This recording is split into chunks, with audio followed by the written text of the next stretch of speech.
Hey everyone, welcome to the Goodbuddy Podcast. I'm gonna jump right into it. Um, I spent a lot of time with my dad growing up. I was his good buddy, and he was my good buddy. So I did a lot of traveling with him, did a lot of being with him on the weekends and things of that nature, and being around him in the church, visiting people.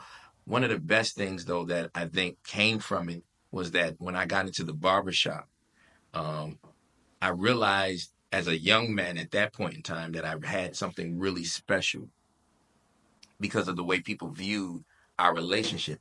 Even in school, I at first I didn't realize how special it was because I got picked with it by peers that I later, when I grew up, understood didn't have their fathers or a man like my father in their life.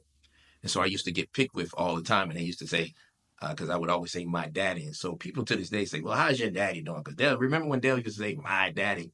And it's just because he was the world to me. And in the barbershop, when I started cutting hair in there and I was working alongside him, I realized how special it was because people kept coming in and would always talk about the relationship, how you love your dad, how you and your dad get along, um, the cohesiveness that you guys have for one another. And I would have older men tell me to continue to build on top of it because it was the best thing that I could be doing. I had young men that was my peers that would tell me, turn around and say, man, I wish I had a man like that a part of my life. Maybe I wouldn't have made some of these mistakes. And although I already knew my dad was great and I felt all of what they felt for him, it just made me hold on to him even tighter. So what it did, it slowly but surely would change my life. And I do mean slowly because I was outside. I would do things that was not like anything he ever showed me to do. And it was due to me trying to find myself, who I was, who I wanted to be, what was my identity. Because for so long I was looking up at him and trying to live up to the bar of what he set, and I was falling short all the time. And I had to get past it at some point and realize what is Dale good at? What does Dale like to do? And just become myself, and that he was going to love me no matter what. And I didn't have to be exactly like him. And because he gave me that confidence, I am who I am.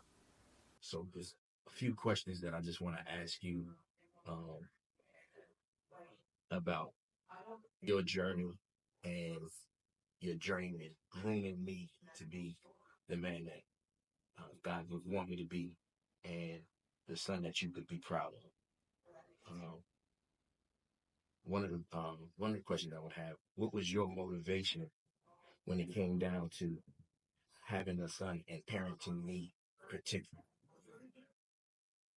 Well, my motivation was to see that you go to the top, that you do the best, and you have an opportunity to achieve more than I had for the simple reason because I'm behind you. I didn't have nobody behind me but God. I depend totally, upon Him. And anytime that as a father have a child, he wants to see them exceed and go much further than I've gone. It's all about love. And when you have that type of love, you can't do anything but achieve the goal that God have set out for you to go higher heights and deeper depths. The sky is the limit. There's nothing uh, that you cannot do, that you cannot accomplish, because the foundation hasn't been laid. All of my years, it had not been easy in laying the foundation, but with God, all things are possible if we only believe. And, the way I started out on my journey with no money, no nothing. Parents didn't have any money, couldn't borrow no money. Nobody wouldn't give me the money. So it was all in the hand of God. Like the little church there now, that's a miracle.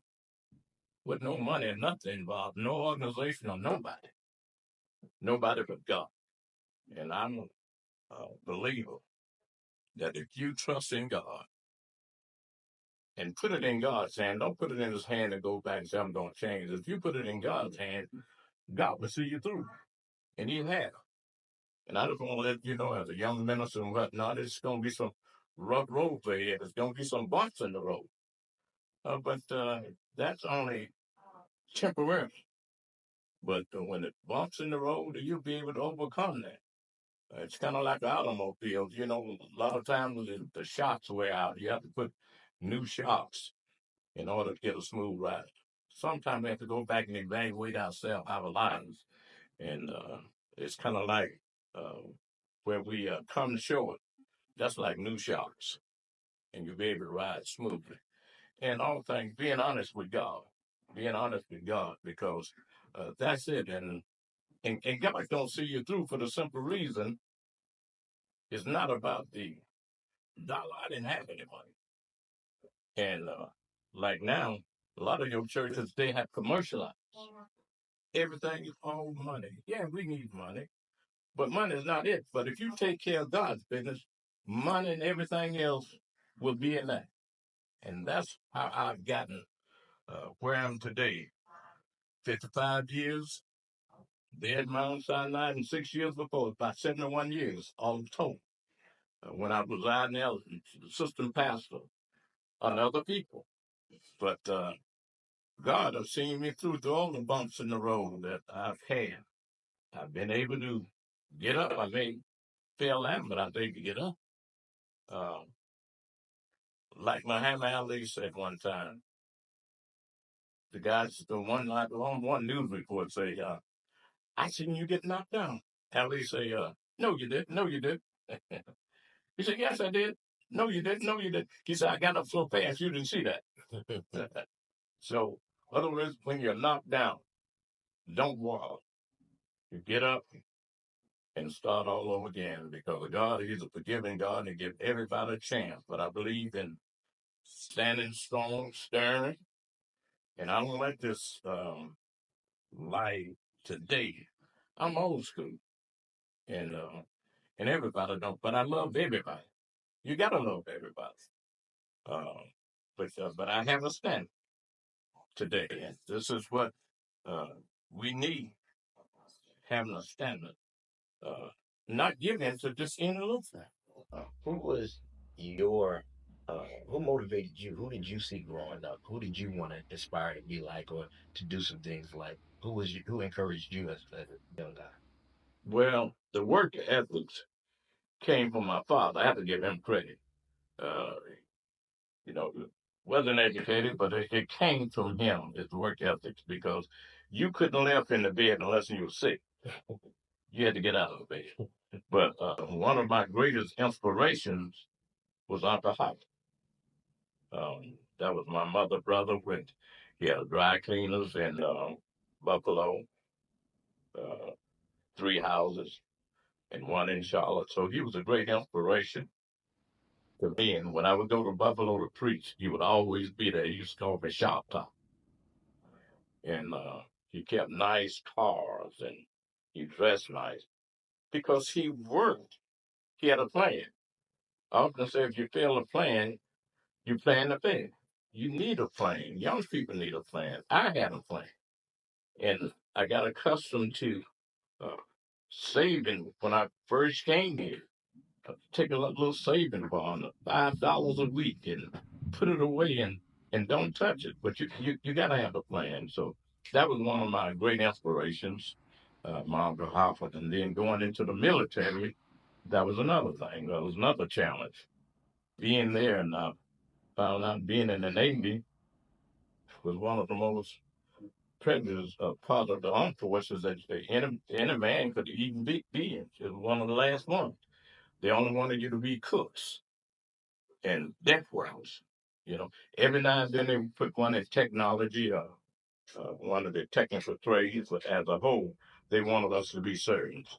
But yet, when it come down to wartime, I was a gun on an 8-inch 54 gun, which had the rank was rated about 15 months, and it took about 15 of us. It was like a crew. We put the black powder, didn't shell. The guys on the top side would do the burn and could have been killed. But I didn't get any thanks or anything from that. When we came back from overseas from training, the captain, C.T. Maurer, wouldn't allow us to go to the celebration coming back home, the homecoming. And I can kind of imagine and think about the Tuskegee Airmen, the way they was treated when they fought for Germany. And that was bad. C.T. Maurer. And that same ship, I served with President Eisenhower. In fact, you got one of my citations. I have that. Yes, sir. And all that. In fact, we got something for them now. We're working. But however, filled with motivation of my dad, of the house, of military, and of course, of all places, the barber shop.